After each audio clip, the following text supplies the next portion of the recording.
nggak beda-bedain kan spesies kan. Tapi ini sudah ini kan Bu ya, udah sama Denmark sudah disahkan itu.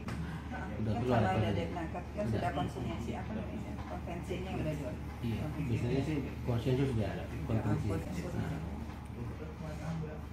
Kalau sudah tambahkan itu apa tadi Pak? Food safety. Food safety. Tambahkan food safety standar atau apa namanya? Sertifikat. Ya, sertifikat. Sertifikat food safety. Sertifikat food safety dalam kurung HACCP. Hasap. Hasap.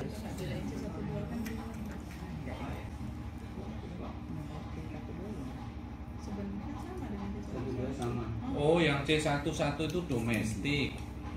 Baru yang kalau permen ini kan berarti untuk ekspor Untuk ya ekspor. Pak? Berarti yang C13 itu Mas. Yang domestik tadi berarti capman-nya nggak masuk. Yang masuk kok. Tidak ada ini. Aturan domestik nggak ada kan Pak? Tidak ada Baru sama sekali. sekali. Tidak ada sama sekali.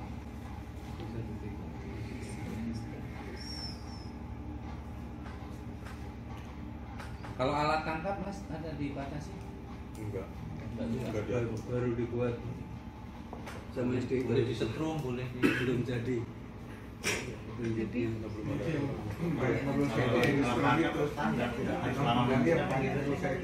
Ya, terus sama lingkungan. Dia pakai jaring Tapi ramah lingkungannya tidak belum. Soalnya Baru dibuat ya. Soalnya kayak misalnya kepiting, rajungan kan udah ada aturan domestiknya ya. Ya. Kalau sidat belum berarti. Baru mau dibuat. Itu yang nanti capman itu masuk di C13 Mas. Kamu Sudah. untuk jawab C14 ya. Pindahin, cuma pindahin aja capman. Sekarang C2. Ada masalah Pak selama ini untuk melaksanakan C1? Tidak ada. C1 itu yang domestik. Domestik tidak ada. Iya, C1 itu domestik dan ekspor itu Pak. Kan itu C1 itu ada 11, 12, 13. Iya, kalau yang untuk ekspornya ya itu aja. Tapi kan kalau kita mau situakan Ya no lah, ya. Ya no itu. nggak usah ada masalah. Saya kira berarti kita sudah selesai, tapi sebelum kita akhiri kita coba ulangi dari depan dulu. Sambil dibaca, Mas Samu yang baca. Kita dengerin masih ada yang tidak pas atau ikan sidat ini paling besar dari luar karena mereka memang sangat paham dengan potensi dengan kualitas gizi dari ikan sidat. Sejujurnya dari awal saya mendengar ini sangat menyedihkan. Karena apa? Ikan sidat ini asli dari Indonesia, bibitnya di Indonesia. Luar negeri itu semua ingin kalau bisa ngambil dari Indonesia karena mereka lihat ini potensi gizinya. Bayangkan di Jepang itu ada hari makan sidat dalam satu hari untuk sidat. Juga di Korea sekarang sidat itu menjadi makanan wajib untuk para tentara. Bagaimana Jepang dan Korea itu betul-betul mengharapkan ada sidat dari Indonesia mereka bawa sebesar-besar. Kalau kita mau tahu bahwa selama ini yang bergerak di bidang sidat bisnis ini adalah orang asing. Sementara kita sendiri sangat karena memang dananya menentukan. Tapi bahwa sekarang mulai orang Indonesia tertarik pada ikan sidat, mereka yang sudah paham bahwa ikan sidat itu jauh lebih bergizi dibandingkan salmon. Dan itu adalah ibu-ibu migas yang kebetulan kami menangani untuk mensupply ke mereka. Mereka sudah minta untuk anak-anak dan itu memang kelihatan sekali anak yang dari usia 1 tahun, balita dan sebagainya, bagaimana kecerdasannya itu terlihat dibandingkan mereka yang tidak makan ikan sidat. Tapi memang sejujurnya sekarang yang mengkonsumsi sidat paling besar itu adalah orang-orang yang paham pada kualitas gizi, mereka yang sudah pernah ke Jepang, mereka yang pernah kenal dengan orang-orang Jepang, mereka yang sudah tahu mendapatkan informasi mengenai kualitas gizi. Jadi kalau kita mendapatkan bagaimana kita mendapatkan ikan ini, itu kita dapatkan dari supermarket yang konsumennya adalah orang asing seperti di KFC, dan sebagainya seperti itu. Kan kita lihat bahwa kita orang Indonesia sendiri sangat tidak peduli sejujurnya dengan ikan sidat ini karena memang belum terlalu banyak tahu bagaimana kualitas gizi dan belum tahu bagaimana ikan sidat ini sebetulnya ada di sekitar kita karena masalahnya adalah ikan sidat ini berbeda-beda namanya di setiap daerah.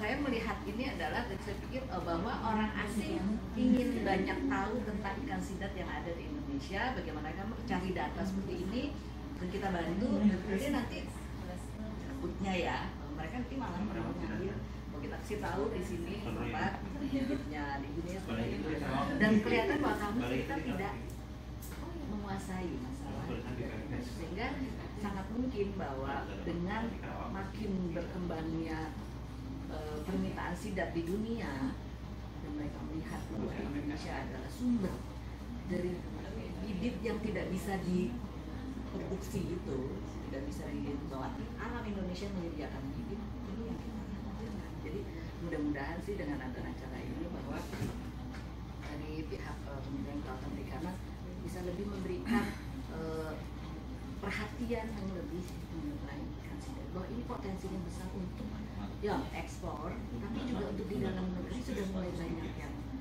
tertarik. Memang karena memang produksinya tidak terlalu banyak ya untuk yang di farm ini, jadi akhirnya harganya masih sangat tinggi.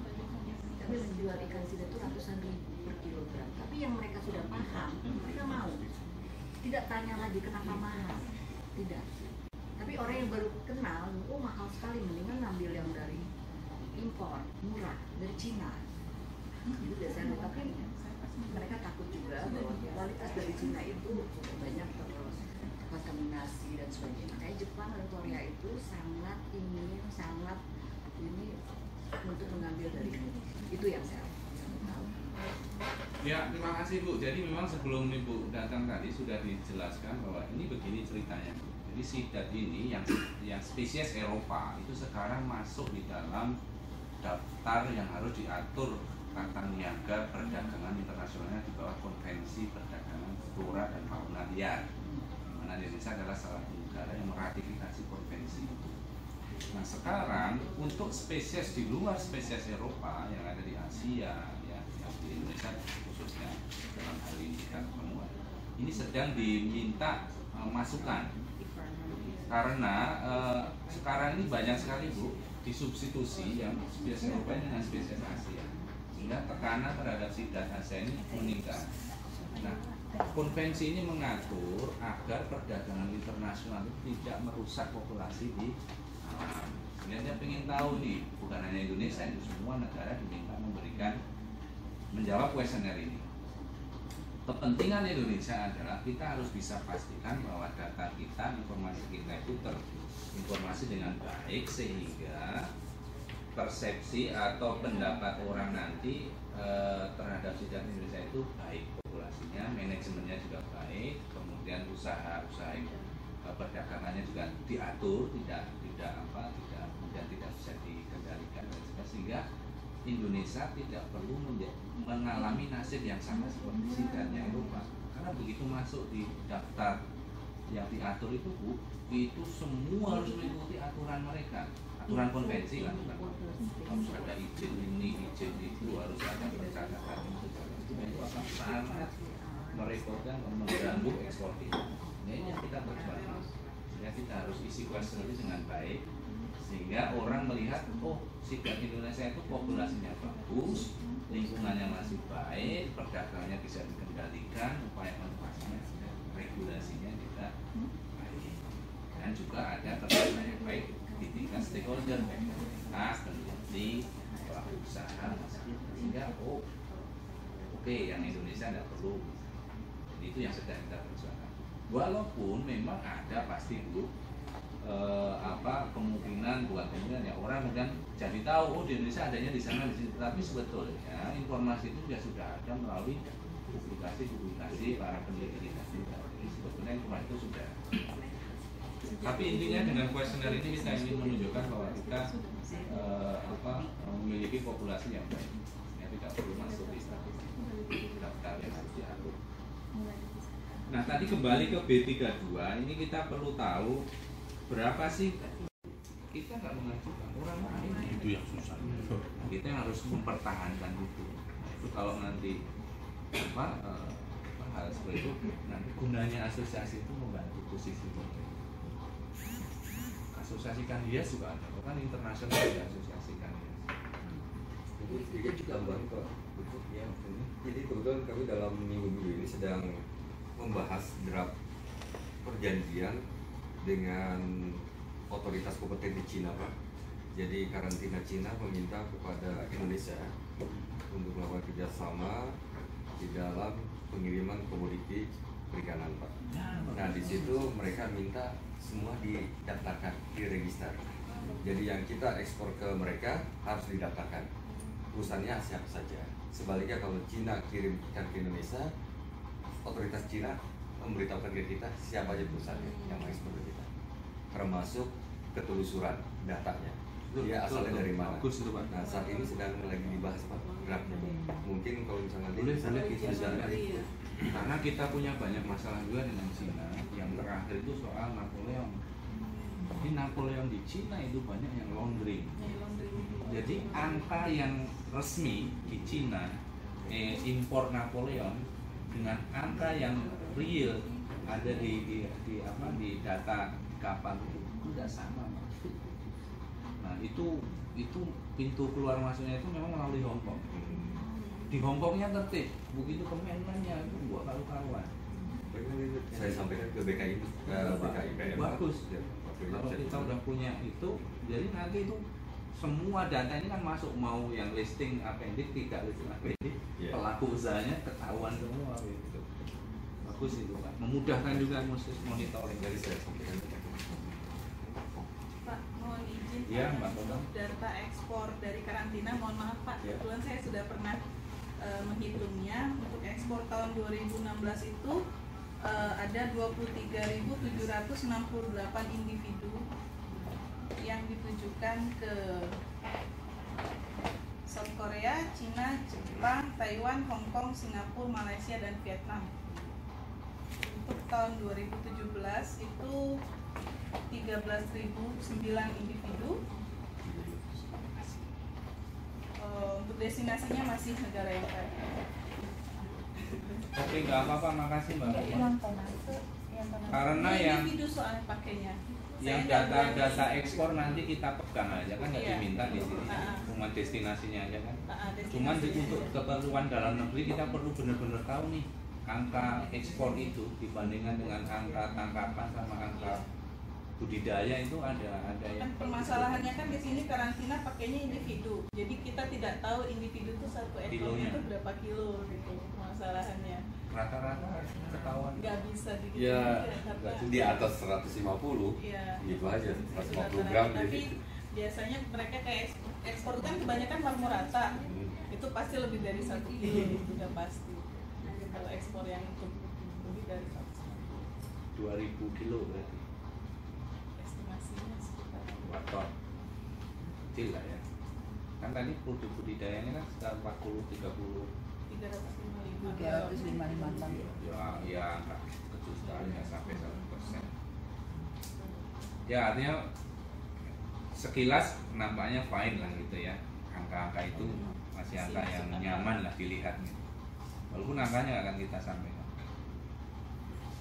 Oke, Bapak sekalian, saya kira kita sudah bisa menyelesaikan pertemuan ini, tapi khusus Mbak Komang mohon bantuannya melengkapi referensi, kemudian laporan yang akan kita lampirkan di Nama latinnya berbeda. Tapi kalau nama dagang semuanya depannya I. berarti nggak mungkin dulu. Ya. Nama dagangnya I semua. Ada belum? Oh, berarti tinggal di Tapi di ini ya. kami pakai dua itu nama dagang, nama Latin. Nah bedanya dia nama Latin. Karena kan pertanyaannya kan ada any other like species kan ada kan kalau pertanyaannya itu kan. Tapi apakah itu membuat bingung di dalam menentukan pendataan di BPK enggak gitu. Cina paling banyak kalau begitu. Bingung kan? Terus ada data penduduk juga.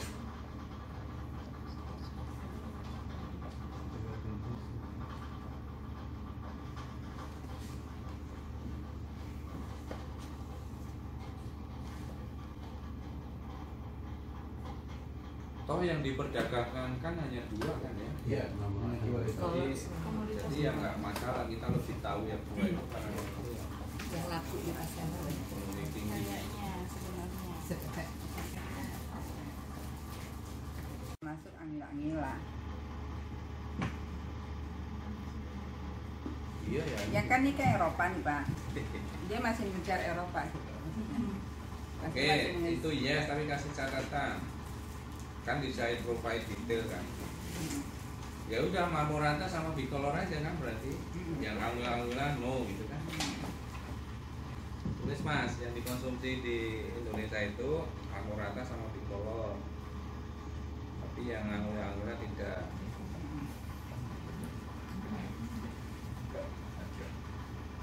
Stepnya yellow aja. Ya. Please over detail for Rata-rata kan 200. spesies dan life stepnya. Dewasa lah ya. Yellow aja, jangan silver. Yellow aja. Oh istilahnya itu begitu ya? Bukan? Iya, iya. Gas eel, elfer, silver, yellow eel sama Bisa nambahin red eel. Soalnya kan oh dia kalau berubah umur itu dia berubah warna gitu ya. Iya. Oh makanya dikasih nama spesifik ini silver eel. beda ukuran gitu. Kalau udah dewasa banget berubah jadi apa? Silver. Silver. Oh silver itu.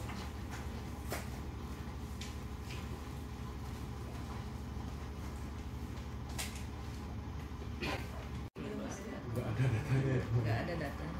Ya kan nanti juga.